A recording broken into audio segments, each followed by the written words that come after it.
Glory to the name of the Lord. You and I are living in a tremendous time where we are seeing the signs that were reported in the book of Acts, healings, signs, and wonders. And God will use anyone who is willing, He has no favorite children. It is not our great faith or my wife's, but it is the name of Jesus. Amen. So I say this because we don't just want you to receive healing tonight, but for you to be an instrument of God in this generation. Wherever you step, it will happen. Transformation will happen. Brothers, the anointing you have, it has the capacity to affect people. Do you have any idea of that? Just by you walking nearby. The Bible says in Acts 5, right, that they brought the sick so that at least Peter's shadow might fall on them. It wasn't Peter's shadow, but it was the power of the Holy Spirit that dwelt in Peter and that dwells in us. Or do you not know that you are a temple of the Spirit? This is the Apostle Paul. How many are temples of the Holy Spirit here? Could there be no greater glory than the ministry of the Holy Spirit, brothers? Could the Lord not do wonderful things? Do not limit the power of God. As I said, a person commented under the videos that I used. Well, let's go. The word says in Hebrews 9:27 that it is appointed for man to die once, and after that comes judgment. That sounds like a show. Jesus said, "Enter through the narrow gate, for wide is the gate and broad the way that leads to life, and few find it.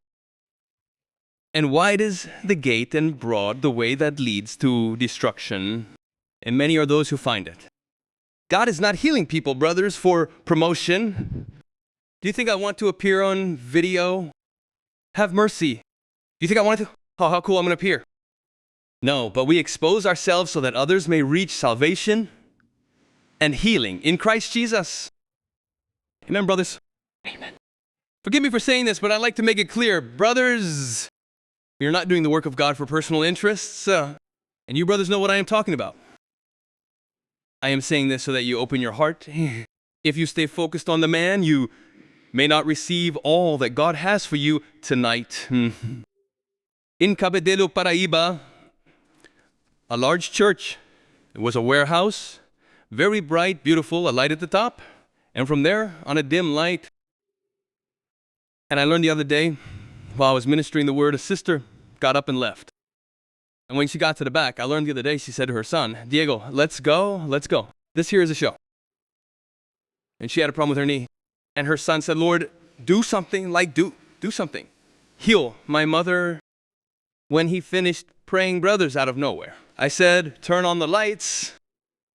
That sister in green in the back, yes, you in green, receive the Holy Spirit. When I said that, brothers, she felt in the power of God in the back 30 meters away. And got up completely healed,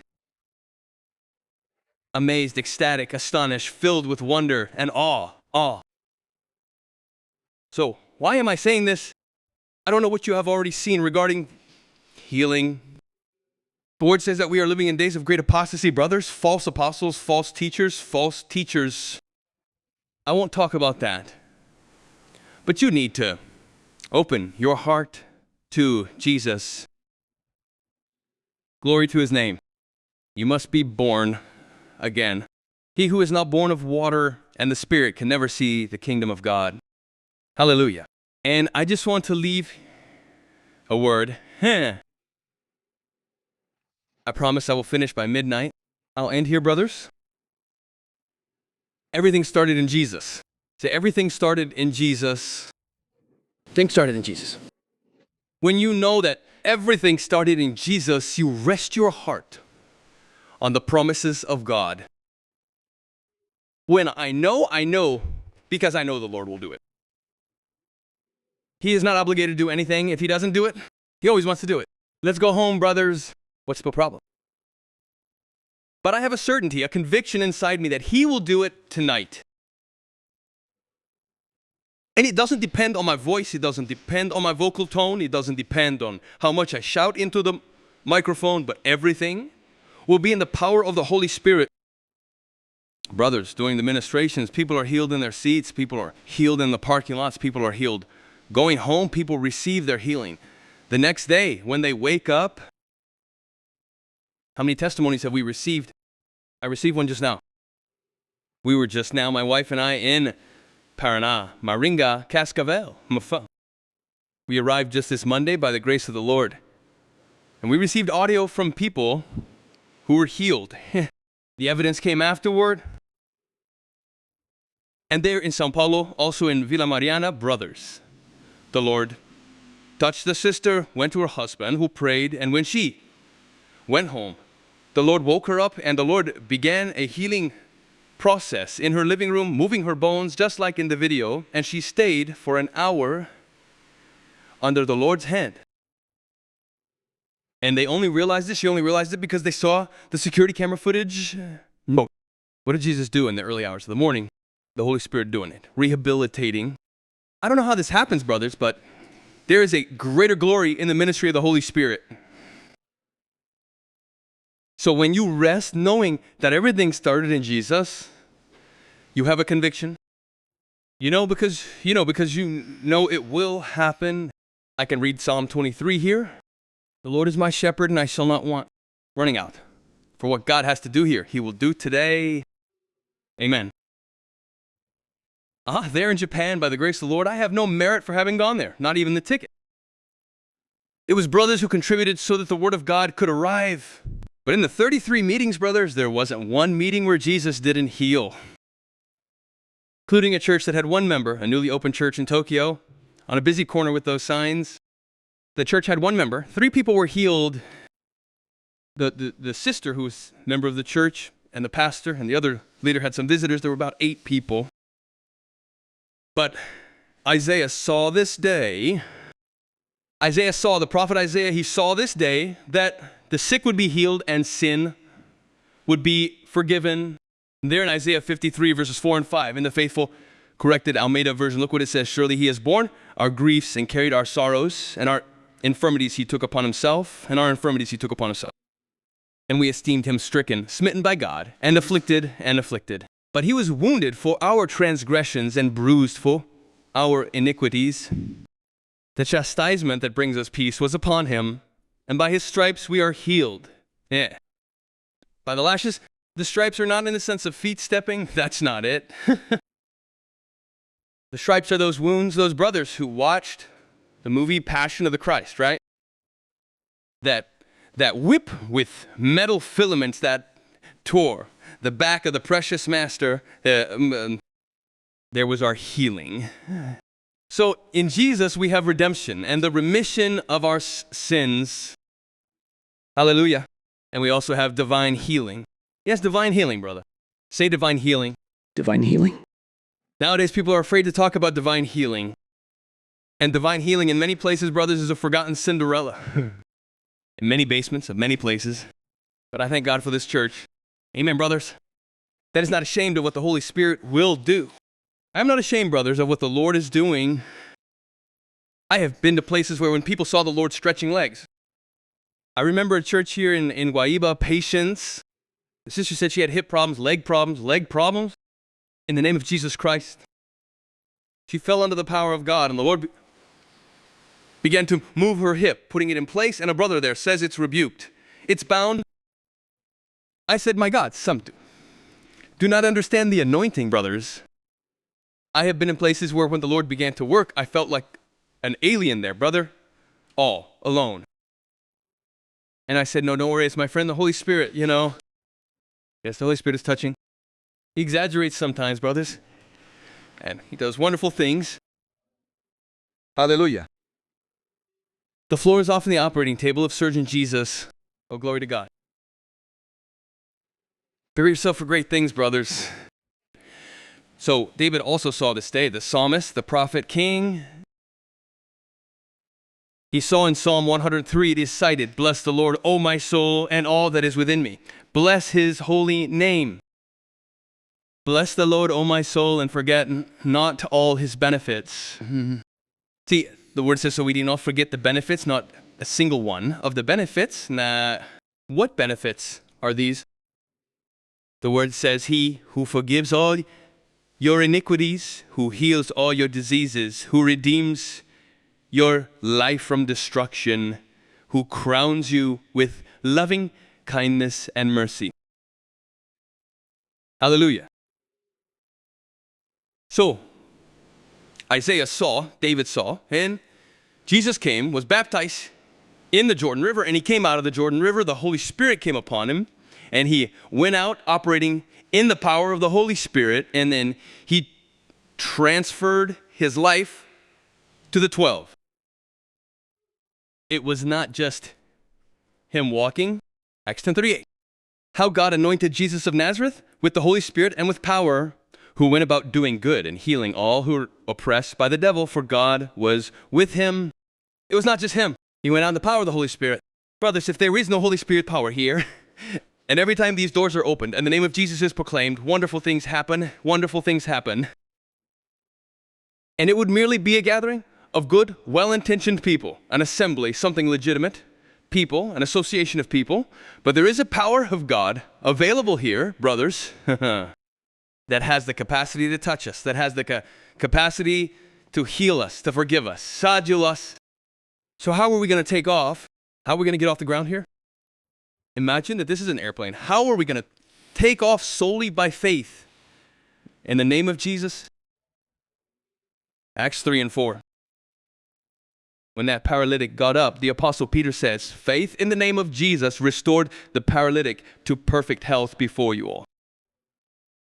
Then he called the 12, Matthew 10, verse 8. These 12 Jesus sent out and commanded them, saying, do not go among the Gentiles, nor enter into Samaritan cities and the cities, but go rather to the lost sheep of the house of Israel. And as you go, preach, saying, the kingdom of heaven is at hand. Heal the sick. Heal the sick. See, it is Jesus who is speaking. It wasn't just him walking in Jerusalem. He called 12, transferred his power, and said, heal the sick. It wasn't just a good idea the pastor had. Now, put up a sign and call the sick. No, brothers, it started with Jesus. Everything began at Calvary. There was our healing. There was our redemption. Man. Heal the sick, raise the dead, cleanse the lepers, cast out demons. Freely you have received. Freely give. Say it is free. Free. It started with him walking.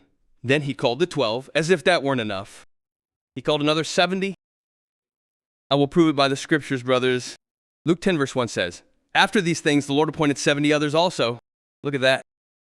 And sent them 2 by 2 before his face into every city and place where he himself was about to go. As if 12 weren't enough. I am not stuck on numbers here. That is not the objective. 12, then 70. Then he transferred it to the church. How many are the church? I will prove it by the scriptures. Acts 1:8.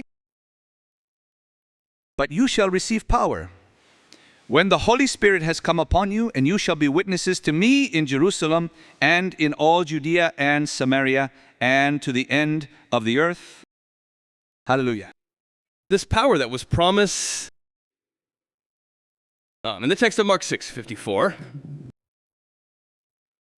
Look at what the base text says. As soon as they disembarked, the people recognized Jesus and went throughout that region, bringing the sick on mats to wherever they heard he was.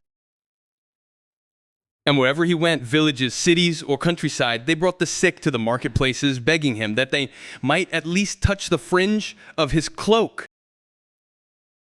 And all who touched him were healed.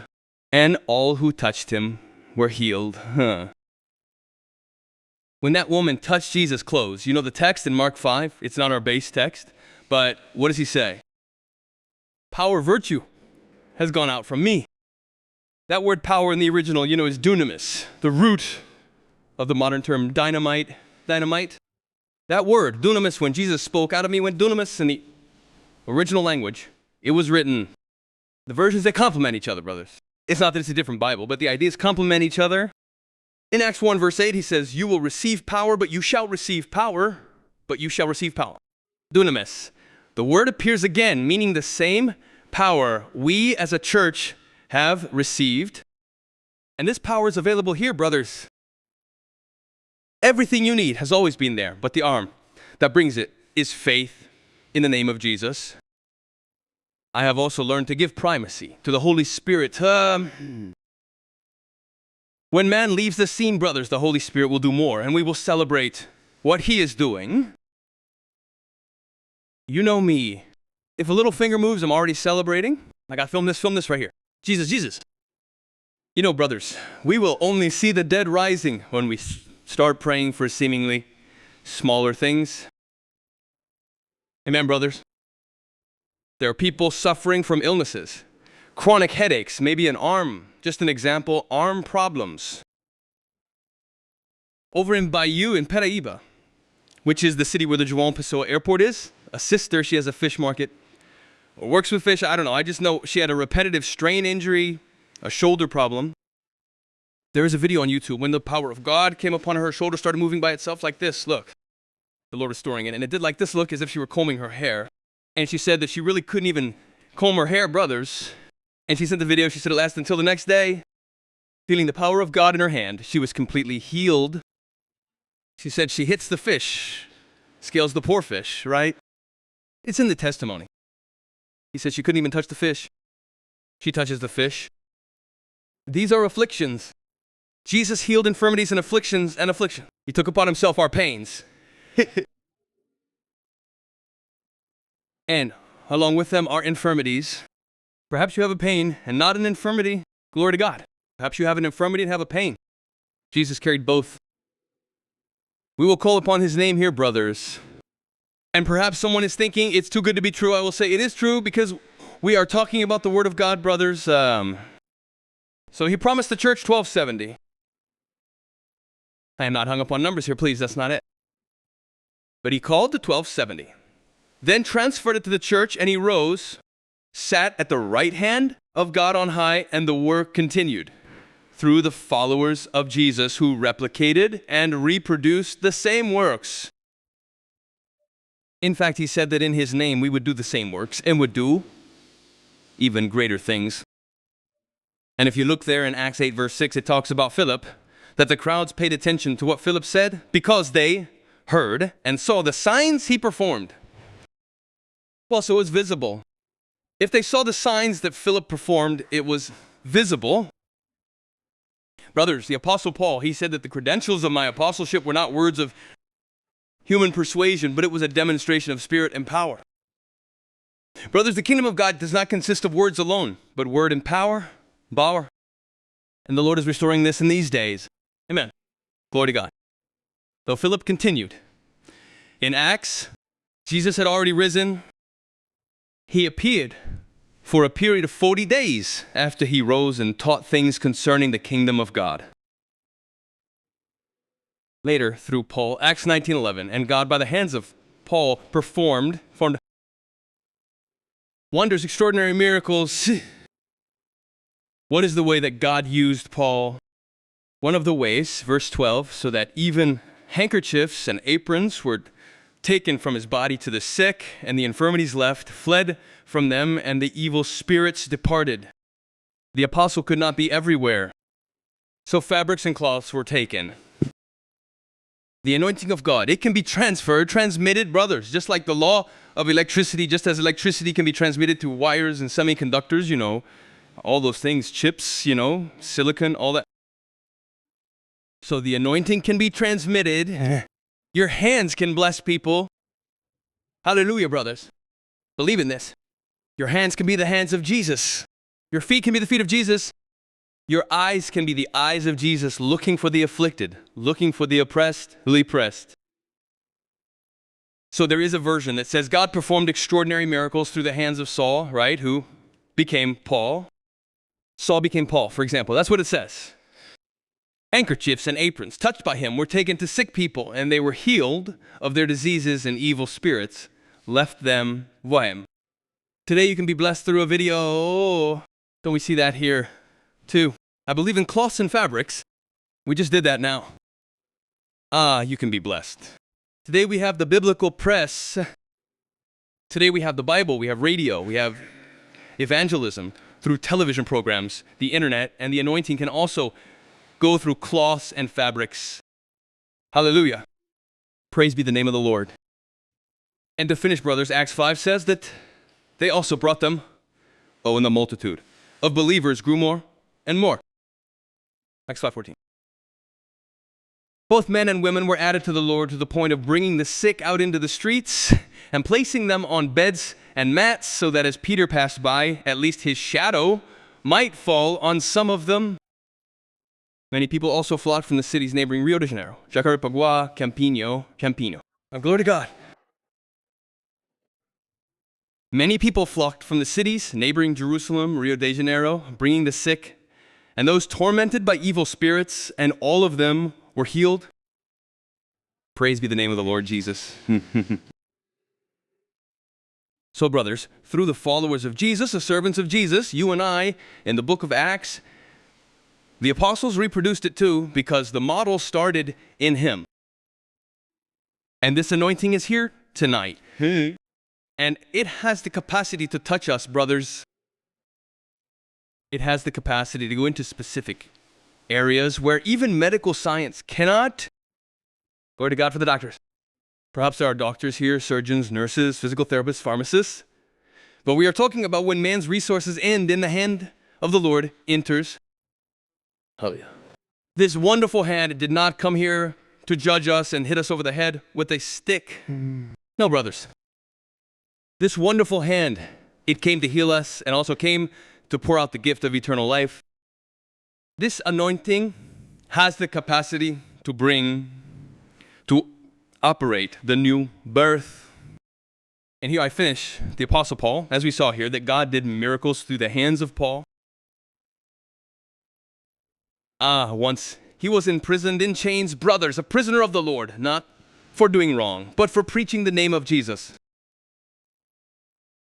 And he stood before King Agrippa, who represented Herod, represented Caesar. Brother, he could have set him free. And Paul, he tells with such conviction the encounter he had with Jesus when Jesus appeared to him. And Jesus said, "Who is it?" Saul. Saul, why do you persecute me? He was Saul. He became Paul. And he said, "Who are you, Lord? Who are you, Lord?" And he was blind for a time. He saw the bright light. He heard the voice of the Lord. And there his life changed. And he was telling this to King Agrippa, brothers. And that king interrupts Paul. Look at this. In Acts 26:28, he said, Agrippa said to Paul, "In a short time you will persuade me to become a Christian." It was as if he were saying, Paul, stop, Paul. Otherwise, I'll almost become a Christian. There stood one of the greatest evangelists, brothers, the apostle to the Gentiles, the author of the greatest. The largest part of the New Testament was written by him, and he had the opportunity. That king had the opportunity, but that I almost. Today, it is no different. I like the new life. I like the belief, as some call it, but I have no strength. I almost got baptized. I almost gave my life to Jesus. I used to come to the prayer campaigns. My grandmother would bring the prayer request. Yes, bring them, let us pray. But you know, brother, if the athlete does not cross the finish line, there will be no almost. And on that day, there will be many excuses. Lord, I did this, I did that. Jesus will say, you must be born again. The events are happening, brothers. I do not want to scare anyone here, but the word says today, if you hear his voice. Therefore, as the Holy Spirit says, if you hear his voice today, do not harden your hearts. Hallelujah. So surrender your life to Jesus tonight. The word says there is no condemnation for those who are in Christ, who do not walk according to the flesh, but walk according to the Spirit. Hallelujah. Close your eyes, bow your head. I cannot fail, brothers, to give this opportunity. I tremble before this word. I have trembled at the pulpit, brothers, literally, under this word. We just had many lives in Cascavel, Paraná, surrendering to Jesus as their Savior. Every meeting, brothers. Smaller meetings on a smaller scale, larger meetings on a larger scale, because this is the most important decision of your life. I remember a bumper sticker in the 80s that was on cars, at least in my church, that said, "Where will you spend eternity?" Think about that. There are people going to hell, brothers, because they are following friends who are leading them straight into the fires of hell. And I heard someone say, oh, I don't mind going to hell because there will be friends of mine waiting for me there. What a deception, brothers. There are no friendships in hell. There will be no picnics. There will be no sunsets to enjoy. Everything will be a long and eternal night of repentance, lamentation, and remorse. Oh, how many opportunities? You're not going to that place because you're going to surrender your life to Jesus today. And you are going to be baptized. Baptism for repentance. The same Jesus who said that in his name we would lay hands on people and they would be healed. And we have seen this, brothers. My wife and I have been praying for people for 17 years. Thousands of people around the world. People are healed. We are nothing, brothers. In the verse above, Jesus said that whoever did not believe would be condemned. Whoever believes and is baptized will be saved. Whoever does not believe will be condemned. Brothers, this doesn't add up to a show. Think about this, my friend. I cannot play around with this word. This church has a commitment to the word. Close your eyes, bow your head. I'm going to extend the invitation. If you want to surrender your life to Jesus today, I want you to raise your hand high and we will pray for you. Anyone for Christ? God bless you. Anyone who wants to confess Jesus for the first time? Have you not yet made this decision for Christ and you want to publicly? Anyone for Jesus? On my right side here, anyone for Christ? God bless you. God bless you. God bless you. Up in the balcony, God bless you. Is there anyone else for Jesus? God bless you on the left side. I want these people to come here to the front and the pastor will pray for you. Pastor, there are more people, brothers. Do you know what friends will do on that day? When we depart, do you know that your friends, our friends will do much, some will not. They'll post a bunch of crying faces on Facebook. A minute later, they'll be out eating burgers and acai like nothing happened. There is one who will never forsake you. His name is Jesus. He said, I am the light of the world. Whoever follows me will not walk in darkness, but will have the light of life. Even though I walk through the valley of the shadow of death, I will fear no evil. I tremble before this word, brothers. There are more lives for Christ. Come up here to the front. They're coming here, look. This is the most important decision. It's not about how much you have. Very good. It is lawful. Reserve funds. It's great, wonderful. But one day we will give an account of our words, of our deeds. And what a day of shame it will be when the reports are opened, brothers, for those who are not in Christ. Because for those who are in Christ, there is no more condemnation. And the Bible says anyone whose name was not found written in the book of life was thrown into the lake of fire and sulfur, which is the second death. I'm quoting Revelation. Pastor, feel free if you want to.